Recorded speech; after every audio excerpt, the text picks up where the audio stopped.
বিএনপির সৃষ্টি হয়েছে আপনার দেশের সার্বভৌমত্ব রক্ষার স্বার্থে, এটা আপনার প্রথম কথা। এবং বিএনপি দেশের সার্বভৌমত্ব এবং আপনার স্বাধীনতা রক্ষার জন্য বিএনপি সব রকমের ব্যবস্থা গ্রহণ করবে।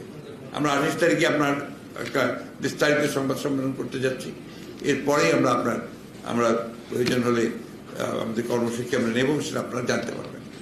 আমাদের একটা কথা খুব পরিষ্কার করি, এটা কিন্তু আমাদেরই বক্তব্য, আমাদের এই আন্দোলন বা এটা আমাদের ভারতের বিরুদ্ধে নয়, এটা এই সরকারের বিরুদ্ধে।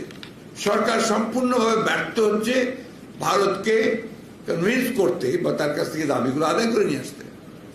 আমার পানির হিস্সা না করে এসে আপনার চুক্তি সই করতে চাচ্ছে। বিএনপি গত 15-16 বছরে যে আন্দোলন করেছে, এই আন্দোলনগুলোকে খাটো করে দেখার কোনো কারণ নেই। আমাদের কয়েক শত মানুষ প্রাণ দিয়েছে আমাদের এই আন্দোলনে, এই আপনার গণতন্ত্র পুনরুদ্ধারের আন্দোলনে। রাস্তার মধ্যে 22-23 জনকে আপনার গুলি করে হত্যা করা হয়েছে। 60 লক্ষ মানুষের বিরুদ্ধে মিথ্যা মামলা দেওয়া হয়েছে। 27,000 লোককে 2 দিনের গ্রেপ্তার করা হয়েছে। এই ভয়াবহ যে নিবর্তনমূলক ব্যাপার, আপনার নির্যাতনমূলক ব্যাপার, দমন নীতি, এটার কারণে হয়তো বা সাফল্য আসেনি এখন পর্যন্ত। কিন্তু কোনোদিনই কোনো সত্যের আন্দোলন, সত্য ন্যায় পথের আন্দোলন কখনো ব্যর্থ যায় না। এটা অবশ্যই আপনার জেগে উঠবে। শুধু আমরা কখনোই আপনার ওটা থেকে সরে যাইনি।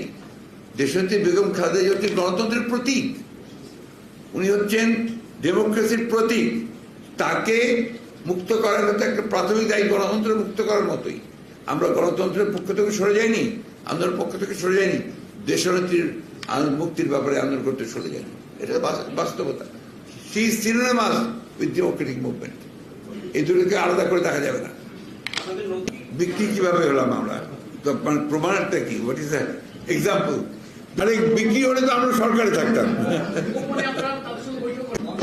কখনই না, দরজা খোলা থাকবে, কানেক্টিভিটি হবে, কিন্তু আমার স্বার্থ নিয়ে হবে।